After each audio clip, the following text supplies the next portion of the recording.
100,000 их одоо оногдох индикатор бол 100. Тэгээд энэ бол үнэхээр одоо дэлхийд дээр маш өндөр үзүүлэлттэй. I believe that you have knowledge of coming to Mongolia each year for over 10 years. Дэлхийн эрдэмтдийн байгууллагын өмнөдний алсан зорилт бол нэхийн индексийг 100,000.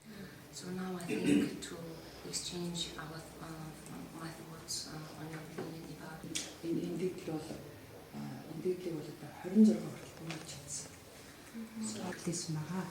However, we still have a very ambitious goal of reducing the maternal mortality ratio, and the maternal mortality ratio is 26 per 1,000 live births. And the country is very to the under-trial mortality and morbidity. The statistics is somehow alarming still. Гэж олон жил өөрөөсөө сууж ингэж явсан зүйл бий. За тэр нь бол одоо дэлхийн тэнгэр олон хүн амын